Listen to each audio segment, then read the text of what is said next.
Hello everyone, this is Vivek Paul and you are watching Sankalp education Jamtara. So welcome to our chemistry class. आज हम एक नया topic आपके सामने लेके आए हैं और आज हम पढ़ेंगे एटॉमिक मॉडल्स।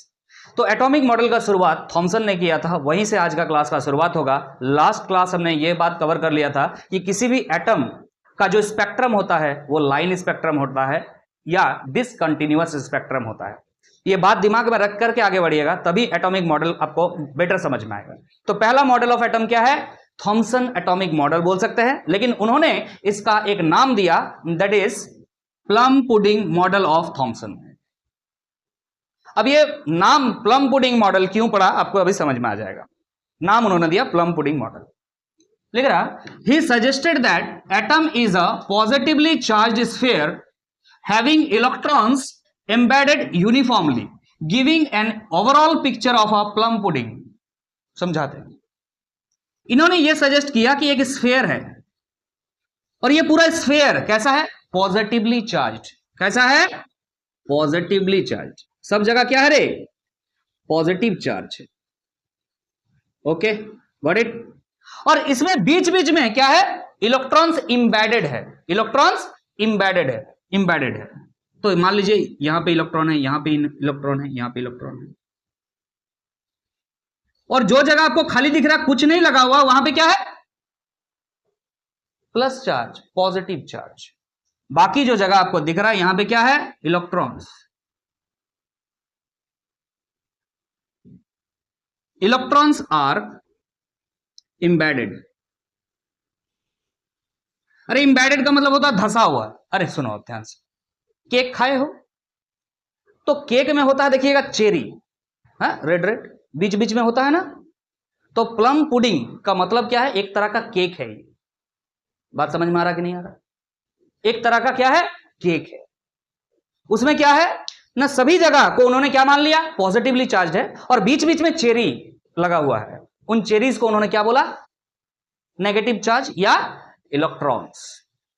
तब तक इलेक्ट्रॉन का डिस्कवरी हो चुका था, प्रोटॉन्स का डिस्कवरी हो चुका था। यह बात चल रहा था कि इलेक्ट्रॉन है कहां, प्रोटॉन है कहां, अगर एटम के अंदर है तो है कहां। So we are discussing atomic structure और एटॉमिक मॉडल कि कहां है। तो थॉमसन ने सजेशन दिया कि ये एटम जो होता है एक स्फीयर है, और वो स्फीयर पूरा पॉजिटिवली चार्ज होता है। बीच बीच में जैसे कि हम लोग केक खाते हैं तो बीच बीच में चेरी होता है, उसी तरह से इलेक्ट्रॉन्स धसा हुआ है, इंबेडेड है। बोलिए क्लियर है कि नहीं? इंडियन लैंग्वेज में अगर हम बात करें तो आप कह सकते हैं वाटरमेलन, तरबूज। तरबूज का जो रेड वाला पार्ट होता है वो पूरा पॉजिटिवली चार्ज है, और बीच बीच में जो ब्लैक कलर का सीड्स होते हैं वो क्या है? नेगेटिवली चार्ज है, जो कि इंबेडेड होता है, बीच बीच में होता है। और ये बात ध्यान रखिएगा, ये कह रहा है यूनिफॉर्मली गिव, यहां पे इंबेडेड यूनिफॉर्मली लिखा हुआ, मतलब ऐसा नहीं है कि यहां पे एक इलेक्ट्रॉन है और आप बोल दिए यहीं पे, इस जगह पे आपको दिख रहा 3 इलेक्ट्रॉन, इस जगह पे यहीं पे ज्यादा इलेक्ट्रॉन है, कहीं कम है, ऐसा नहीं है। हमने जब बनाया तो उस तरह से बना दिया, लेकिन ये कह रहा है कि इलेक्ट्रॉन्स यूनिफॉर्मली डिस्ट्रीब्यूटेड है। मतलब इस एरिया में, इस छोटा सा एरिया में जितना इलेक्ट्रॉन है, इस छोटा सा एरिया में इधर भी खोजेंगे तो उतना ही इलेक्ट्रॉन होगा, इस छोटा सा एरिया में भी उतना ही इलेक्ट्रॉन होगा, इस छोटा सा एरिया में उतना ही इलेक्ट्रॉन होगा। बात समझ में आ रहा कि नहीं आ रहा? तो इनके अनुसार कोई भी एटम न्यूट्रल होता है।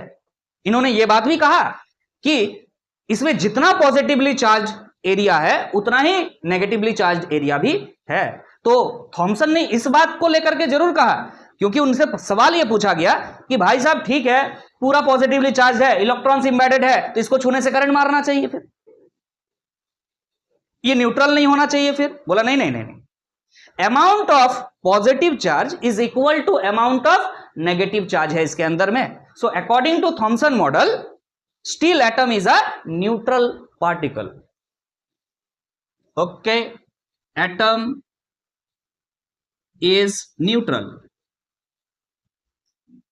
as it has equal number of protons and electrons. बोलिए समझ में आ रहा कि नहीं आ रहा? अरे पॉजिटिवली चार्ज का मतलब हम यहां क्या बोल रहे हैं? प्रोटॉन्स। नेगेटिवली चार्ज का मतलब क्या बोल रहा है? इलेक्ट्रॉन्स। तो यहां पे ये फेल नहीं हुआ, बट आगे जाके फेल हो गया। किस बात को लेकर फेल हुआ जानते हैं? देखिएगा ध्यान से। This model failed to explain the line spectrum. आपको पता है किसी भी मॉडल, किसी भी एटम के अंदर से जब रेडिएशन बाहर आता है तो किस प्रकार का स्पेक्ट्रम प्रोड्यूस करता है? Discontinuous, that is line spectrum. और हमने ये बात समझा था लास्ट क्लास में कि अगर ये एटम है इस तरह से, तो मान लीजिए ये इलेक्ट्रॉन जब घर वापसी करता है, returns back to its original state, तो रेडिएशन निकलता है। और ये रेडिएशन जब हम स्क्रीन में, फोटोग्राफिक फिल्म में या फोटोग्राफिक प्लेट में लेते हैं तो लाइंस आता है, लाइंस आता है। और इसके बीच में क्या होता है? डार्क होता है। यस और नो? ये बात समझा था? ऐसा क्यों? क्योंकि यहां पर इलेक्ट्रॉन है और इस बीच में इलेक्ट्रॉन होता नहीं है, यहां से गायब होता है और यहां दिखता है। तो इस बीच में अगर इलेक्ट्रॉन है ही नहीं तो उस बीच में कुछ भी उस बीच में कोई भी कलर नहीं दिखने को मिलता है, इस वजह से आता है। और हमने कहा था कि हर एटम का ऐसा ही होगा, लाइन स्पेक्ट्रम ही होगा। और लाइन स्पेक्ट्रम को ही क्या कह दिया था? Atomic spectrum. But according to him, see where is positive charge? चारों तरफ फैले हुए हैं। Where is negative charge? चारों तरफ फैले हुए हैं। तो इससे जो रेडिएशन निकलेगा वो कैसा आ जाएगा? कंटिन्यूअस आ जाएगा, क्योंकि हर जगह इलेक्ट्रॉन है, हर जगह प्रोटॉन है। समझ में आ रहा कि नहीं आ रहा? यहां ऐसा नहीं है, यहां फिक्स पोजीशन था जिसके बारे में हमने बात किया था कि इलेक्ट्रॉन्स यही हैं, इलेक्ट्रॉन्स प्रोटॉन्स यही हैं। यहां पे तो हर जगह इलेक्ट्रॉन और हर जगह प्रोटॉन है। तो इससे जो इसके हिसाब से अगर आपको स्पेक्ट्रम बनाने के लिए बोला जाए तो वो स्पेक्ट्रम क्या हो जाएगा? कंटिन्यूअस हो जाएगा। इसीलिए कह रहा है यहां पे कि this model failed to explain the line spectrum. उनसे पूछा गया, अरे भाई साहब सुनिए ना, जब किसी एटम पर एटम से हम रेडिएशंस ऑब्जर्व करते हैं तो जब उसका हम क्या करते हैं? स्पेक्ट्रम लेते हैं, तो वो क्या होता है? लाइन स्पेक्ट्रम होता है। बताइए जरा ऐसा क्यों? तो ये बता नहीं पाया, क्योंकि अगर इसके हिसाब से देखा जाए तो हर जगह होना चाहिए फिर लाइन, मतलब कंटिन्यूअस स्पेक्ट्रम होना चाहिए। लाइन बोल के कोई चीज नहीं होना चाहिए, पूरा कलर होना चाहिए, कंटिन्यूअस, पूरा कंटिन्यूअस होना चाहिए। यस और नो? समझ में आ रहा कि नहीं आ रहा? तो ये फेल हो गया। कहां पर? लिमिटेशन आता है बच्चा, याद रखिएगा, लिमिटेशन आता है कि थॉमसन मॉडल का लिमिटेशन क्या है, कि मेजर लिमिटेशन आपको दिख रहा है, यहीं पर फेल हुआ। एक्चुअली में जो position of electron and protons हैं वो सही नहीं बता पाया, इसीलिए ये बात को एक्सप्लेन नहीं कर पाया। Getting my point? कि लाइन स्पेक्ट्रम कब बता पाता? जब पोजीशन से पता होता है इलेक्ट्रॉन्स और प्रोटॉन्स का कहां है। क्लियर है कि नहीं है?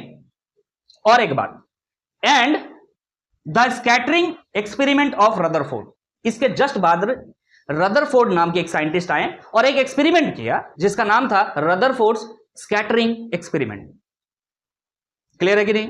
उस स्कैटरिंग एक्सपेरिमेंट्स के कुछ रिजल्ट्स जब देखा गया तो यह पाया गया कि ये जो मॉडल ऑफ एटम ये बोल रहा है बिल्कुल ये नहीं है। ये इस जगह पे इलेक्ट्रॉन होता ही नहीं, इस जगह पे प्रोटॉन होता ही नहीं।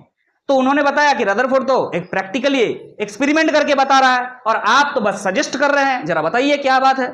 तो वो बात एक्सप्लेन नहीं कर पाया। दिस इज ओनली सजेशन, और जो आगे हम पढ़ने जा रहे हैं that is based on experiment. So being a science student we will follow the experiments results.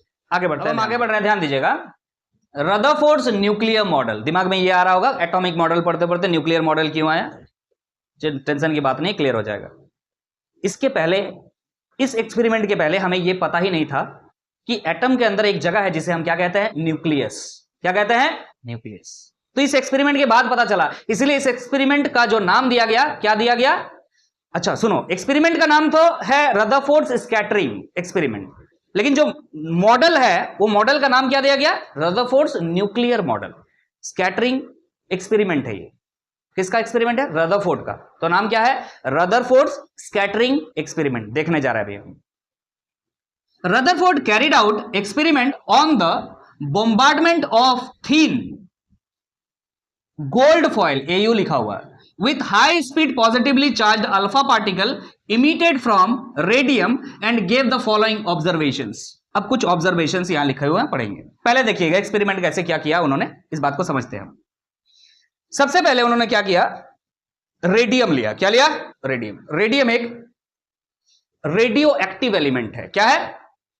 Radio active element. और ये रेडियो एक्टिव एलिमेंट होता क्या है कि इससे ऑटोमेटिकली रेडिएशंस निकलते हैं। क्या निकलते हैं? रेडिएशंस। और उन रेडिएशंस में से जो मेजर रेडिएशंस है उसको कह रहे हैं अल्फा, बीटा एंड गामा। क्या है? Alpha, beta and gamma. ये जो अल्फा रेडिएशंस होते हैं वो क्या होते हैं? पॉजिटिवली चार्ज होते हैं। क्या होते हैं? पॉजिटिवली चार्ज होते हैं, और जो बीटा रेडिएशन होते हैं वो क्या होते हैं, नेगेटिवली चार्ज होते हैं, और जो गामा रेडिएशन होते हैं वो न्यूट्रल होते हैं। क्या होते हैं, न्यूट्रल होते हैं। आपसे कोई बच्चा पूछे कि सबसे डेंजरस रेडिएशन क्या है, तो आप क्या बोलेंगे, गामा रेडिएशन। क्या होते हैं, गामा रेडिएशन सबसे डेंजर होता है, न्यूट्रल होता है, ना पॉजिटिव है ना नेगेटिव है, लेकिन सबसे डेंजर क्या होता है, गामा होता है। क्यों, आगे समझ पाएंगे, क्योंकि गामा रेडिएशन का एनर्जी बहुत ज्यादा होता है।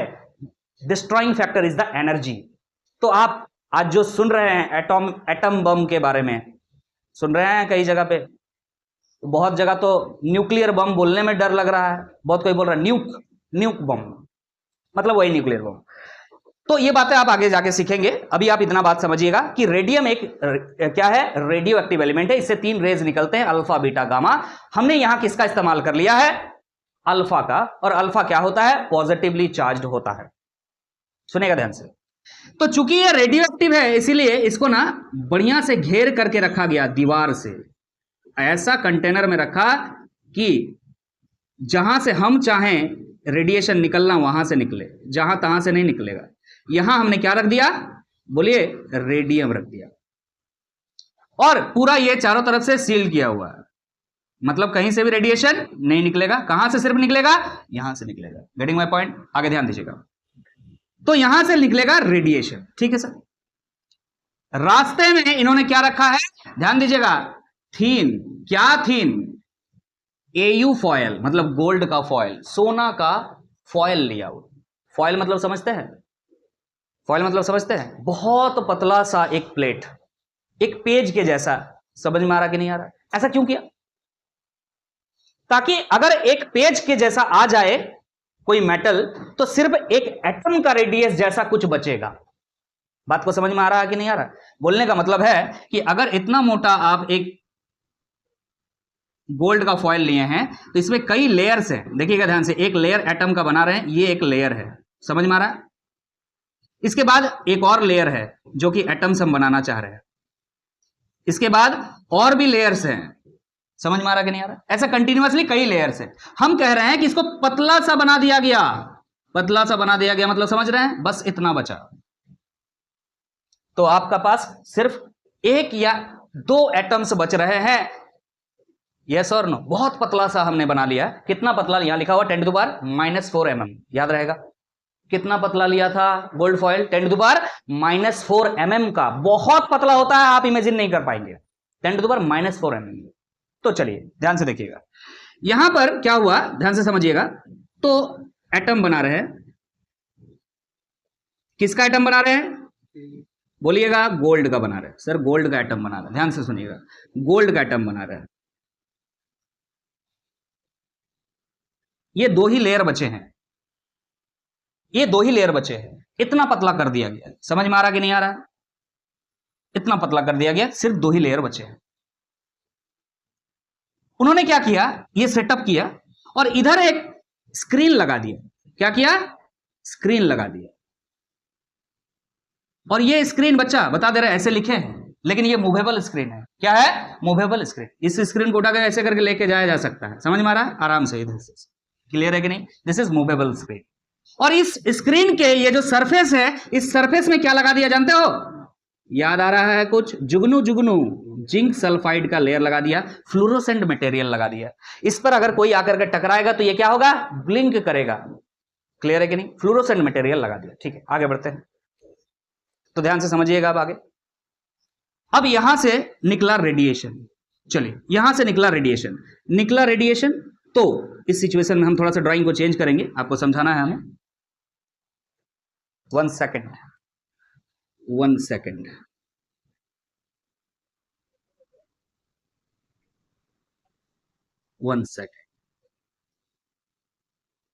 हाँ चलिए अब समझते हैं, देखिएगा ध्यान से।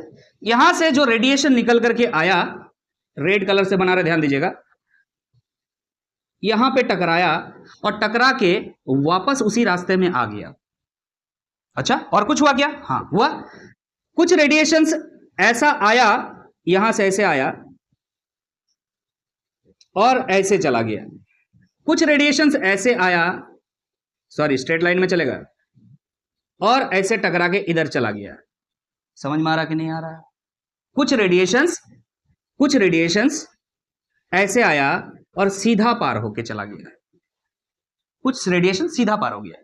क्या बोल रहा है? कुछ रेडिएशन सीधा पार हो गया। कुछ रेडिएशन क्या हुआ, ऐसे टकराया जाकर के और टकरा के अपना रास्ता मोड़ लिया। कुछ रेडिएशन फिर ऐसे गया और अपना रास्ता को मोड़ लिया।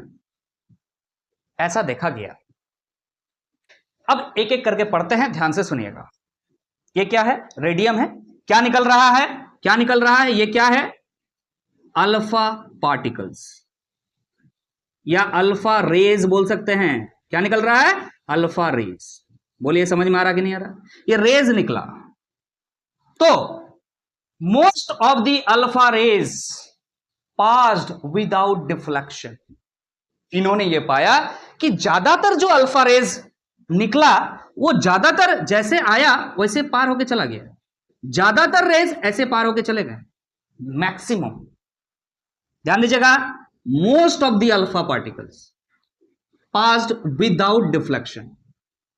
कोई डिफ्लेक्शन नहीं हो। भाई कोई चीज डिफ्लेक्ट कब होता है? जब ऐसे देखिए ध्यान से, ये जा रहा है, यहां टकराएगा तो डिफ्लेक्ट होगा ऑब्वियसली। अगर कुछ नहीं है तो वाई डिफ्लेक्शन। समझ में आ रहा है कि नहीं आ रहा है? Y deflection. डिफ्लेक्शन कब होता है? जब किसी चीज में टक्कर होता है, कॉलिजन होता है। अगर कुछ भी नहीं है तो पक्का पार हो जा रहा है। तो बोल रहा है most of the alpha particle passed without deflection, मतलब एटम के अंदर मोस्ट ऑफ द प्लेस क्या होते हैं? खाली होते हैं। मोस्ट ऑफ द प्लेस क्या होते हैं? खाली होते हैं। इससे हमने कंक्लूजन निकाला। कंक्लूजन इसके बाद हम लोग एक जगह नोट कर लेंगे, ध्यान दीजिएगा। नेक्स्ट क्या बोल रहे हैं? Some of them were deflected away from their path. उनमें से कुछ जाके टकराए और अपना रास्ता बदल लिए। देखिएगा ध्यान से, ये जो आपको दिख रहा है इसको हम क्या बोलेंगे? Deflected radiation. ये क्या है? डिफ्लेक्टेड रेडिएशन, या बोल सकते हैं डिफ्लेक्टेड रेज। सिंपल बोलिए, कोई दिक्कत नहीं। ये आपको डिफ्लेक्टेड रेज दिख रहा है, यहां पर एक तो आपको डिफ्लेक्टेड रेज दिख रहा है। Most of the rays passed without any deflection, जो कि आपको ये दिख रहा है कि स्टार मार्क कर रहे हैं, ये एक दिख रहा है आपको स्टार मार्क कर रहे हैं, ये एक दिख रहा है स्टार मार्क कर रहे हैं। मतलब ये वाला जो बात हमने किया स्टार मार्क के लिए किया। समझ में आ रहा है? ज्यादातर पार हो गया और उनमें से कुछ बोल रहा है क्या हुआ? अपने रास्ते से डिफ्लेक्ट हुआ। आगे बढ़ते हैं, ध्यान दीजिएगा। ओनली अ फ्यू, बहुत कम। कितना कम बोल रहा है? 1 in about 10,000, लगभग 10,000 रेज गया होगा, उनमें से एक। अरे अलग अलग बुक में अलग अलग डाटा दिया हुआ, कंफ्यूज मत रखना। क्लियर है कि नहीं? कई जगह लिखा हुआ 1 in 8,000, लगभग लिख दिया इसीलिए हमने अबाउट। 1 in about 10,000। आपको यह बात समझना है कि काफी में से, काफी ज्यादा में से एक, बहुत कम, बहुत कम। Were returned back to their original direction of propagation. See यहां पे दिख रहा है आपको एक, हम यहां ब्लैक मार्कर से बना रहे हैं इस चीज को। ये जो गया था इस तरह से, यहां से टकराया, जैसे गया था वैसे ही रिटर्न अपना रास्ता पे आ गया। और ये घटना बहुत कम हुआ है। Only a few, 1 in about 10,000 ऐसा हुआ। ऐसा कब हुआ होगा? ये क्या जा रहा है? अल्फा रेज जा रहा। अल्फा रेज क्या होते हैं सर? पॉजिटिव रेज होते हैं, आपको पता है। और अगर पॉजिटिव रेज जा रहा है, कहीं पक्का पॉजिटिव जगह पे टकराया होगा तभी तो रिटर्न मारा होगा। Like charges repel each other. Class 10 में आपने पढ़ा है इलेक्ट्रिसिटी में। जो लाइक चार्ज होता है, सेम चार्ज होता है, वो क्या करते हैं? एक दूसरे को रिपेल करते हैं। तो पक्का ये पॉजिटिव चार्ज गया होगा, कहीं पॉजिटिव जगह में टकराया होगा, तभी तो ये रिटर्न बैक मारा होगा। ये जगह कुछ और नहीं, न्यूक्लियस था।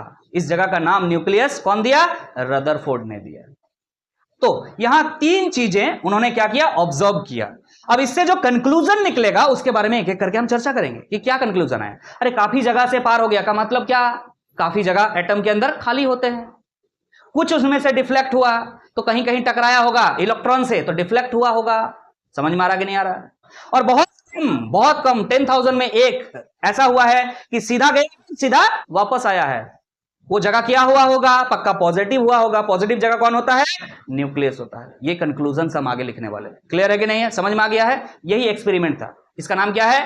Rutherford's scattering experiment. चाहे तो आप लिख लीजिए। क्लियर है कि नहीं है? चलिए आगे बढ़ेंगे। आगे बढ़ रहे हैं, ध्यान दीजिएगा क्या लिख रहा है। फ्रॉम द ऑब्जर्वेशंस, जो हमने 3 ऑब्जर्वेशंस अभी देखा, he concluded that an atom consist of, एक एटम के अंदर में क्या क्या होते हैं, तो क्या क्या होते हैं, एक होता है न्यूक्लियस और दूसरा होता है एक्स्ट्रा न्यूक्लियर पार्ट। मतलब एक होता है न्यूक्लियस और न्यूक्लियस के बाहर में कुछ एक्स्ट्रा पार्ट भी होता है।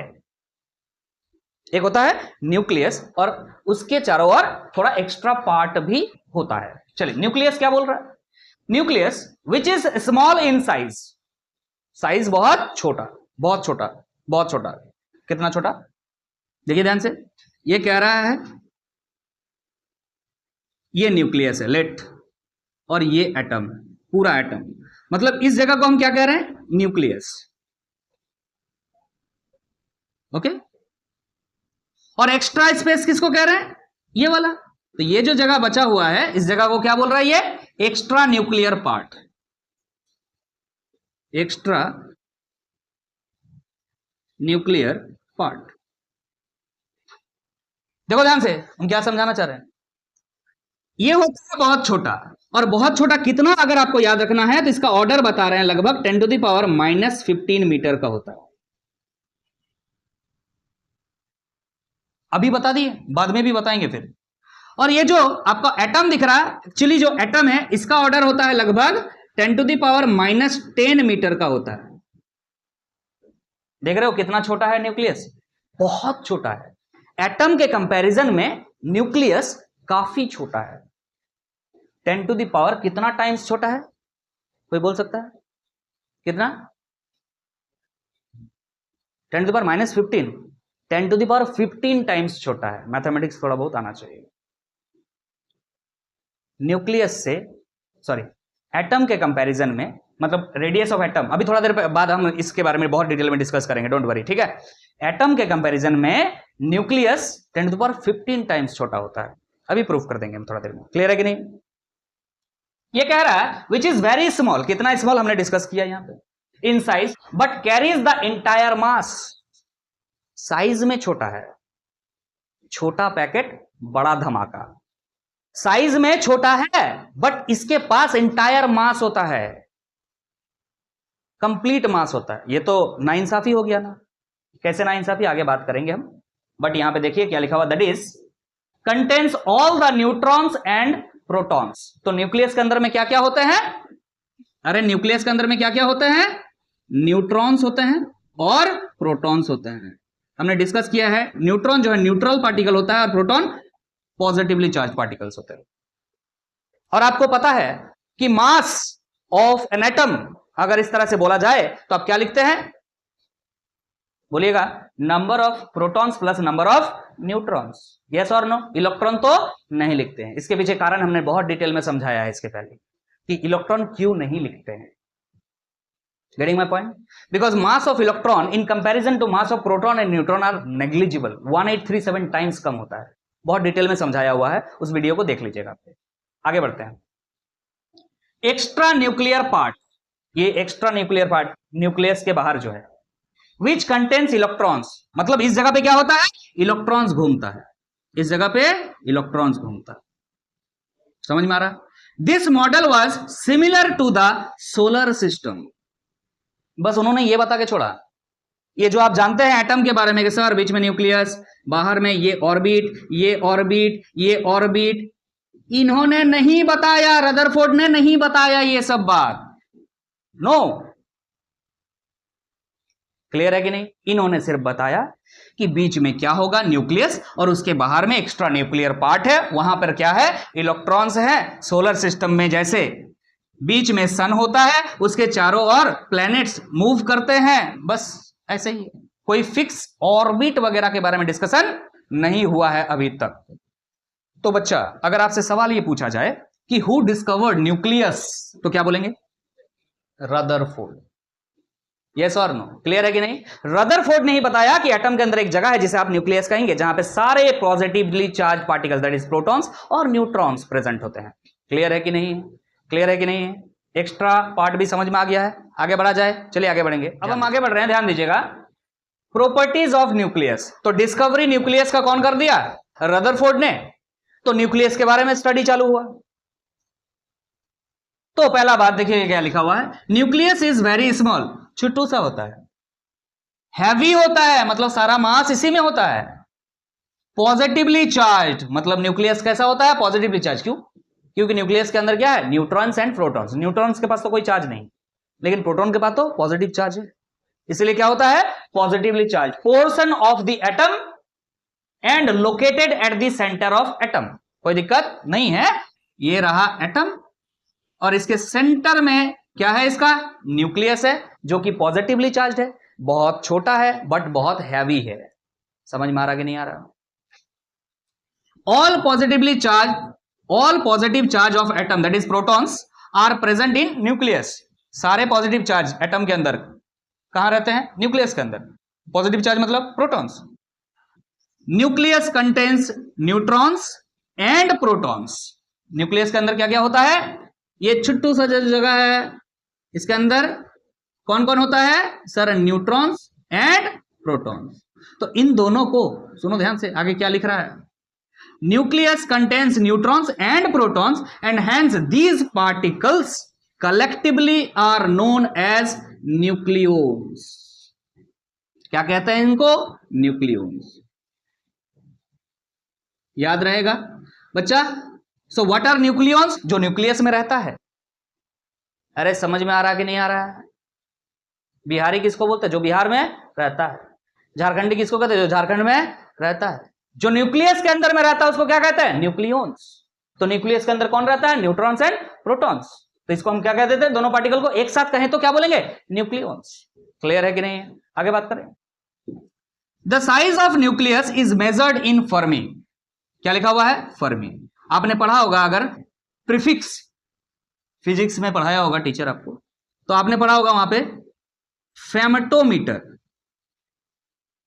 बच्चा ये जो फेमटो आपने प्रीफिक्स पढ़ा है, इस फेमटो का मतलब ही क्या होता है, 10 to the power -15। यस और no?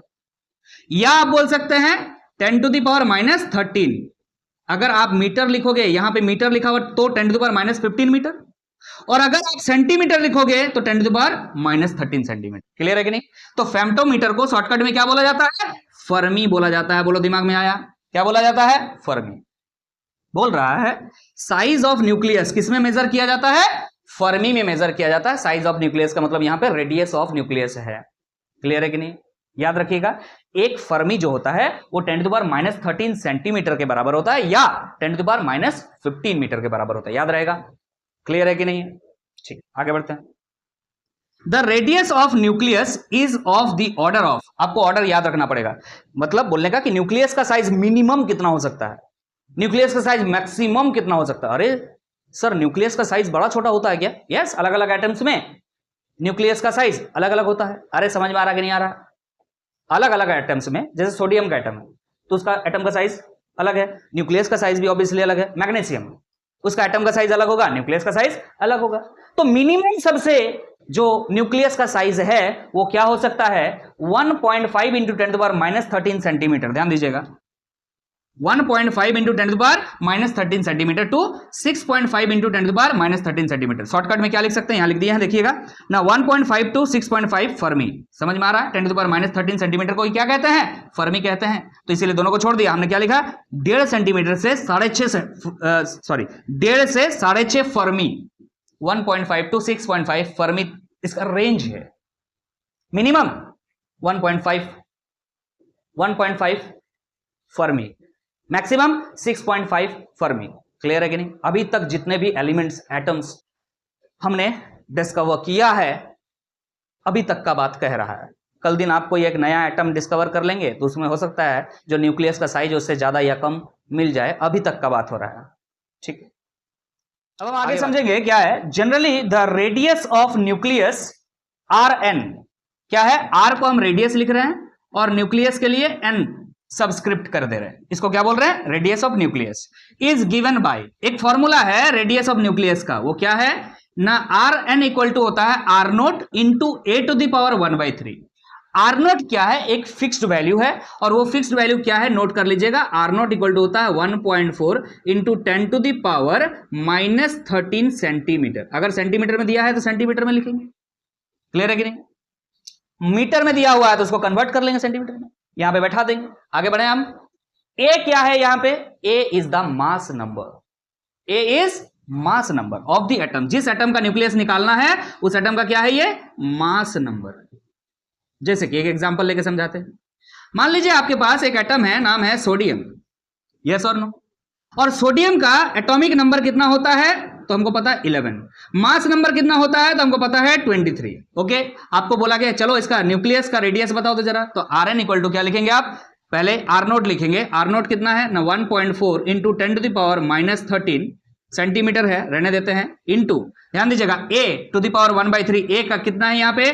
23 to the power 1/3। Solve कीजिएगा, जो भी आंसर आएगा वो क्या होगा? Radius of nucleus. बोले समझ में आ रहा है? सॉल्व नहीं कर रहे, समझ में आ रहा है?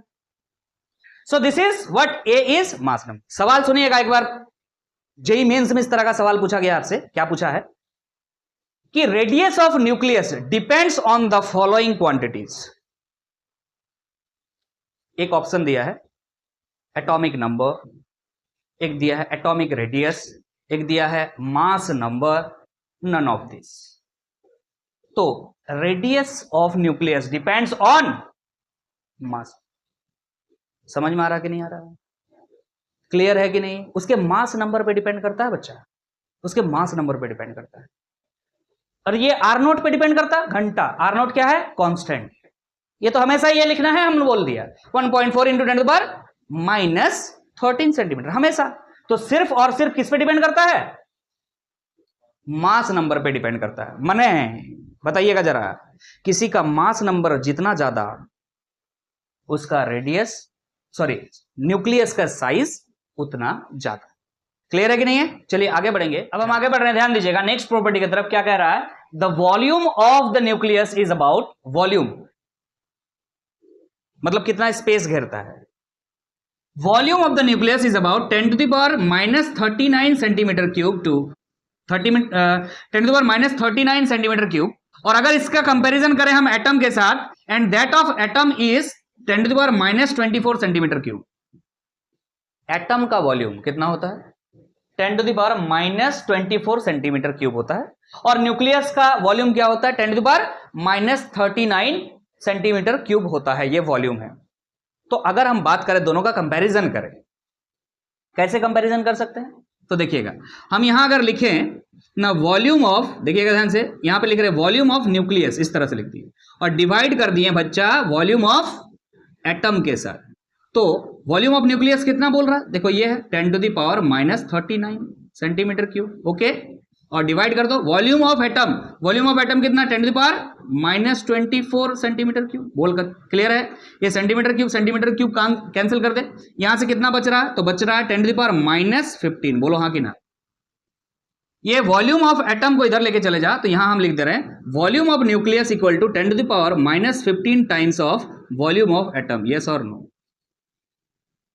अरे उल्टा करेगा, अगर volume of atom equal to क्या हो जाएगा ना, 10⁻⁻15 जो दिख रहा है इधर आएगा तो क्या हो जाएगा? 10⁻+15। समझ में आ रहा? थोड़ा देर पहले ये बात बताए थे, अभी बात क्लियर हो गया है। यहां लिखा हुआ है volume of nucleus is 10⁻15 times, 10⁻⁻15 times that of atom. लिखा हुआ है 10⁻⁻15 time that of atom. Atom का जो भी वॉल्यूम है उसके वॉल्यूम से न्यूक्लियस का वॉल्यूम कितना टाइम्स है? 10⁻⁻15 टाइम्स है। क्लियर है? ये डाटा इंपॉर्टेंट है, याद रखिएगा। आगे बात करते हैं, डेंसिटी के बारे में बात करेंगे। अभी हमने किसके बारे में बात किया? वॉल्यूम के बारे में। अंडरलाइन कर लीजिएगा चीजों को, ये वॉल्यूम के बारे में डिस्कशन हुआ, यहां पे डेंसिटी के बारे में डिस्कशन हुआ। इसके पहले रेडियस के बारे में डिस्कशन हुआ था, ठीक है कि नहीं? आगे बात करते हैं। The density of the nucleus is of the order, इसका जो डेंसिटी होता है, न्यूक्लियस का जो डेंसिटी होता है वो क्या होता है?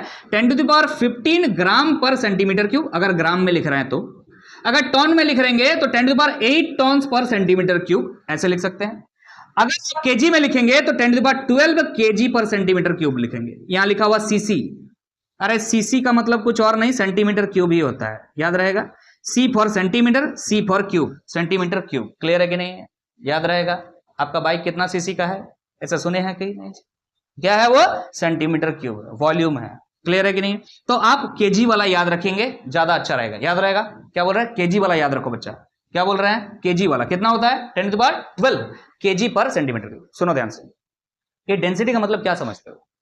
किसी न्यूक्लियस का डेंसिटी का मतलब क्या फील हो रहा है, क्या समझ रहे हो कि सर एक न्यूक्लियस के अंदर प्रोटॉन्स है, न्यूट्रॉन्स है, ये दोनों चीज है, और भी चीजें होती है, उसके बारे में चलिए डिस्कशन नहीं करते। हम सोचते हैं कि चलिए क्या है, प्रोटॉन्स और न्यूट्रॉन्स है। तो क्या न्यूक्लियस के अंदर प्रोटॉन और न्यूट्रॉन के अलावा कोई जगह खाली भी है? बात समझ में आ रहा है कि नहीं आ रहा? सोचने वाली बात है कि नहीं है? तो डेंसिटी निकालने का मतलब क्या है, समझ में आ रहा है कि कितना स्पेस न्यूक्लियस के अंदर भरा हुआ है और कितना खाली है। डेंसिटी का मतलब यही होता है। इस रूम में हवा भरा हुआ है और इस हवा का डेंसिटी निकाल रहा है, इसका मतलब क्या है कि इस रूम में कितना जगह हवा ने घेरा है, उसी को तो कहते हैं डेंसिटी। क्लियर है कि नहीं है? चलो आगे बात कर लेते हैं। तो डाटा याद रखिएगा, 10⁻12 kg पर सेंटीमीटर क्यूब है, याद रहेगा डेंसिटी। ठीक है, ऐसा क्यों? kg पर सेंटीमीटर क्यूब क्यों? अरे kg मतलब मास हो गया, सेंटीमीटर क्यूब मतलब वॉल्यूम हो गया। डेंसिटी इक्वल टू क्या होता है? मास बाय वॉल्यूम होता है। अभी डिस्कस कर रहे हैं। If nucleus of the atom is spherical, अगर हम मान लें कि एक न्यूक्लियस कैसा है? स्फेरिकल है। कैसा है? स्फेरिकल है, फुटबॉल के जैसा है। तो हम लिख सकते हैं यहां पे ना, डेंसिटी इक्वल टू क्या हो जाता है? Mass by volume. चाहे कुछ भी हो, फुटबॉल नहीं भी हो तो भी ये बात ठीक है, लेकिन एक फॉर्मूला लिखे हैं यहां पे, इस वजह से हम स्फेरिकल माने हैं, स्फेयर का वॉल्यूम लिखे हैं। ध्यान दीजिएगा ना, मास बाय वॉल्यूम हमने लिखा है, mass of nucleus divide by mass of nucleus divide by volume of nucleus. ध्यान दीजिएगा, मास ऑफ न्यूक्लियस की जगह आप क्या लिख देंगे? मास नंबर, जिसे आप किससे रिप्रेजेंट करते हैं? ए से रिप्रेजेंट करते हैं। क्या रिप्रेजेंट करते हैं? ए से रिप्रेजेंट करते हैं। ध्यान दीजिएगा, वॉल्यूम ऑफ न्यूक्लियस, अरे वॉल्यूम क्या होता है? स्फेयर का, स्फेयर का वॉल्यूम क्या होता है ना? 4/3 पाई आर क्यूब, लेकिन एक स्फेयर का होता है बच्चा। समझ में आ रहा कि नहीं आ रहा? एक मोल ऐसे स्फेयर्स हो जाएं, अगर एक मोल ऐसे न्यूक्लियस हो जाएं अगर, तो कितना होगा? एक मोल का जो नंबर है उससे मल्टीप्लाई कर दिए, दैट इज 6.022 × 10⁻23। इसको सिंपली कैसे लिख सकते हैं बाबू? डेंसिटी को रो लिखते हैं, क्या? रो इक्वल टू हो गया ए मतलब हो गया मास नंबर डिवाइड बाय ये क्या है? Avogadro number, Na। Avogadro number को कैसे लिखते हैं? Na। और ये आपको दिख रहा है वॉल्यूम, तो वॉल्यूम को कैसे लिख सकते हैं ना? Simple V volume of nucleus ऐसे लिख सकते हैं। बोलिए क्लियर है कि नहीं? ऐसे लिख सकते हैं। बाकी वॉल्यूम ऑफ न्यूक्लियस आपको पता है, अगर ये स्फेरिकल है तो क्या हो जाएगा ना? 4/3 पाई आर क्यूब। ये आर न्यूक्लियस का रेडियस है, ध्यान दीजिएगा। क्लियर है कि नहीं? अरे समझ में आ रहा कि नहीं आ रहा? बोलिए समझ में आ गया है? तो ये फॉर्मूला किसका हो गया? डेंसिटी का हो गया। तो हमने अभी क्या डिस्कस किया ना? प्रॉपर्टीज ऑफ न्यूक्लियस, उसका रेडियस के बारे में, उसका वॉल्यूम के बारे में और उसका डेंसिटी के बारे में चर्चा किया। कुछ डाटा जो इंपॉर्टेंट था आपसे शेयर किए। क्लियर है कि नहीं? तो चलिए आगे बढ़ेंगे रदरफोर्ड के ड्रॉबैक्स के साथ। अब हम आगे बढ़ रहे हैं, ध्यान दीजिएगा। ड्रॉबैक्स ऑफ रदरफोर्ड मॉडल, ये जब लिखते हैं तो आपको थोड़ा मायूसी होना चाहिए, क्योंकि इन्होंने बहुत काम किया। अगर ये नहीं होता तो न्यूक्लियस के बारे में हमें आज जानकारी नहीं होती। बस थोड़ा सा कारण है। क्या कारण है? ध्यान दीजिएगा। It does not obey the Maxwell theory of electrodynamics. तो आप इलेक्ट्रोडायनेमिक्स पढ़ेंगे, कहां पर पढ़ेंगे? क्लास 12 फिजिक्स में पढ़ेंगे। आप वहां पे इलेक्ट्रोस्टैटिक्स भी पढ़ेंगे और दूसरा इलेक्ट्रोडायनेमिक्स भी पढ़ेंगे। तो मैक्सवेल ने एक थ्योरी दिया इलेक्ट्रोडायनेमिक्स के ऊपर और एक्सपेरिमेंटली प्रूफ किया। तो ये वैलिड बात है, इनका एक्सपेरिमेंटली प्रूफ है। इनके अनुसार क्या कहता है, सुनिएगा ध्यान से। According to it, a small charge particle moving around a oppositely charged particle continuously loses its energy. यहां समझाते हैं, ध्यान से सुनिए। ये हमने बनाया न्यूक्लियस, प्रोटॉन और न्यूट्रॉन यहां है। मान के चलिए यहां पर इलेक्ट्रॉन है। ये इलेक्ट्रॉन इसके चारों ओर क्या कर रहा है? मूव कर रहा है। तो ये ऐसे मूव कर रहा है। हमने बता दिया था कि ऑर्बिट्स के बारे में डिस्कशन अभी तक नहीं हुआ है, रदरफोर्ड ने इसका डिस्कशन नहीं किया। रदरफोर्ड ने सिर्फ ये बताया कि इसके चारों ओर इलेक्ट्रॉन्स होते हैं और मूव करते हैं, लेकिन कहां कहां मूव करते हैं इन्होंने नहीं बताया। क्लियर है कि नहीं? सुनिएगा ध्यान से। तो ये इलेक्ट्रॉन नेगेटिव चार्ज पार्टिकल है, न्यूक्लियस पॉजिटिव चार्ज पार्टिकल है, और ये इलेक्ट्रॉन मूव कर रहा है। तो ये थ्योरी क्या कह रहा है? ध्यान दीजिएगा, मैक्सवेल थ्योरी ऑफ इलेक्ट्रोडायनेमिक्स क्या कहता है कि जब कोई छोटा पार्टिकल किसी ऑपोजिटली चार्ज पार्टिकल के अराउंड में रिवॉल्व करता है तो ये अपना एनर्जी लॉस करता है। अरे घूमेगा तो क्या होगा? इसका एनर्जी लॉस होगा। तो घूम रहा एनर्जी लॉस हो रहा। अगर एनर्जी लॉस होगा तो क्या ये सर्कुलर पाथ फॉलो करेगा? नहीं, ये धीरे धीरे क्या होगा? ये न्यूक्लियस के पास आना शुरू करेगा, न्यूक्लियस के पास आते आते फाइनली न्यूक्लियस में ड्रॉप कर जाएगा। यस और क्योंकि ये एनर्जी धीरे धीरे खत्म कर रहा है, धीरे धीरे एनर्जी खत्म होगा तो इसके पास आता जाएगा, पास आता जाएगा, पास आता जाएगा, धीरे धीरे क्या हो जाएगा, सीधा न्यूक्लियस में जाके गिर जाएगा। इस तरह से एटम टूट जाएंगे। इस तरह से अगर एटम टूट जाएंगे तो दुनिया का कोई भी चीज जो आपको दिख रहा है आज वो नहीं हो सकता। क्लियर है कि नहीं? ये जो रास्ता आपको दिख रहा है कैसा हो जाएगा, स्पाइरल हो जाएगा। लेकिन होता क्या है, सर्कुलर होता है। ऑब्वियसली एकदम सर्कुलर नहीं होता है, ओवल होता है। आगे डिस्कशन करेंगे, बोर ने बताया है। यहां के हिसाब से आपको समझ में आया, ये थ्योरी के हिसाब से समझ में आया कि मैक्सवेल थ्योरी क्या कहता है, मैक्सवेल थ्योरी ऑफ इलेक्ट्रोडायनेमिक्स, कि कभी भी कोई चार्ज पार्टिकल उसका ऑपोजिटली चार्ज पार्टिकल के अराउंड में अगर मूव कर रहा होता है तो क्या होता है, उसका एनर्जी का लॉस होता है। और due to this energy loss it leaves its path and comes near to the charge, opposite charge. धीरे धीरे ऑपोजिट चार्ज के पास में आ रहा है और पास में आते आते धीरे धीरे न्यूक्लियस में गिर जा रहा है। क्लियर है कि नहीं? तो इसीलिए क्या हो गया, ये जो मॉडल था ये फेल हो गया। फेल बोलने में बड़ा खराब लगता है, ठीक है कि नहीं? चलिए आगे बात, ये कमी था और कुछ नहीं। आगे बात करते हैं। नेक्स्ट है आपका, it could not explain the line spectra of hydrogen atom. ध्यान दीजिएगा, आपको पता है कोई भी एटम हो उसका अगर स्पेक्ट्रम हम लें तो कैसा आना चाहिए, डिसकंटिन्यूअस या लाइन स्पेक्ट्रम आना चाहिए। लेकिन चूंकि इनको पता ही नहीं है कि इलेक्ट्रॉन कहां कहां हैं, इनको बस ये पता है कि न्यूक्लियस के बाहर कहीं घूम रहे हैं। तो इनके हिसाब से अगर देखा जाए, ध्यान दीजिएगा, इनके हिसाब से अगर देखा जाए, ये रहा न्यूक्लियस बीच में होता है, हो सकता है इलेक्ट्रॉन यहां हो सकता है यहां हो सकता है यहां हो सकता है यहां हो सकता है यहां हो, कहीं भी हो। अगर इस तरह से इलेक्ट्रॉन घूम रहा है, मान के चलिए ऐसा इलेक्ट्रॉन अगर घूम रहा है, ध्यान से सुनिएगा, तो ये जो आपको बीच में गैप दिख रहा है, ये जो बीच में गैप दिख रहा है, ये जो बीच में गैप दिख रहा है वो तो नहीं दिखेगा। अरे भाई लगातार कहीं भी तो हो सकता है, यहां है उसके जस्ट बगल में हो सकता है ना। हमने ये बात किया है लाइन स्पेक्ट्रम जब पढ़ा था कि यहां इलेक्ट्रॉन होगा तो थोड़ा सा गैप होगा, उसके बाद यहां इलेक्ट्रॉन होगा, तब जाकर लाइन स्पेक्ट्रम बनता है। क्योंकि लाइन स्पेक्ट्रम में क्या होता है, जब स्पेक्ट्रल लाइंस आते हैं इस तरह से, तो एक लाइन होता है, फिर गैप होता है, फिर लाइन होता है, फिर गैप होता है, फिर लाइन होता है, गैप होता है। कारण क्या है, क्योंकि यहां पे गैप है। लेकिन ये तो रदरफोर्ड ने बताया ही नहीं कि एक इलेक्ट्रॉन के बाद कितना गैप होगा, उसके बाद फिर दूसरा इलेक्ट्रॉन होगा, कुछ बताया क्या नहीं। इसका मतलब इलेक्ट्रॉन यहां भी हो सकता है, यहां भी हो सकता है, लगातार हो सकते हैं। अगर लगातार हो सकते हैं मतलब यहां पे जो स्पेक्ट्रम आना चाहिए वो क्या आना चाहिए, पूरा कंटिन्यूअस आना चाहिए। लेकिन हमने जो एक्सपेरिमेंटली देखा वो क्या था, लाइन स्पेक्ट्रम था। इसका मतलब यह हुआ कि जो हमने हाइड्रोजन स्पेक्ट्रम में जितने सीरीज पढ़े, लाइमन, बामर, पास्चन, ब्रैकेट, पीफंड, हम्फ्री, ये सारे चीजों को फॉलो नहीं करता है। क्योंकि सारे जो भी पढ़े थे वो सभी क्या थे, लाइन स्पेक्ट्रम, डिसकंटिन्यूअस स्पेक्ट्रम थे। तो हमने थॉमसन मॉडल में भी ये बात पढ़ा था। थॉमसन मॉडल में भी लाइन स्पेक्ट्रम को फॉलो करता है ऐसा बोल के कोई एक्सपेरिमेंट नहीं दिया था, ना एक्सप्लेन कर पाया था। सिमिलरली रदरफोर्ड भी इस बात का एक्सप्लेनेशन नहीं दे पाए हैं। Got it? समझ में आ गया? ये जो ड्रॉबैक है, एक इंपॉर्टेंट ड्रॉबैक है जो आप एग्जाम में अगर बोर्ड्स में आता है तो ये जरूर लिखेंगे। क्लियर है कि नहीं? अगर एनर्जी लॉस होता है तो स्पाइरल पाथ में ये फॉलो करना शुरू करता है और धीरे धीरे कहां चला जाता है, न्यूक्लियस में गिर जाता है, जो कि ऐसा पॉसिबल नहीं है, जो कि इसका एक ड्रॉबैक या एक कमी है। क्लियर है कि नहीं? सो आज हम क्लास को यहीं पे समाप्त करेंगे। आज हमने एटॉमिक मॉडल शुरू किया था और एटॉमिक मॉडल में थॉमसन मॉडल से शुरू किया था। उसके बाद हमने रदरफोर्ड का एक्सपेरिमेंट देखा, उसके ऑब्जर्वेशंस देखे और उन ऑब्जर्वेशंस से जो कंक्लूजन आए वो हमने डिस्कशन किया।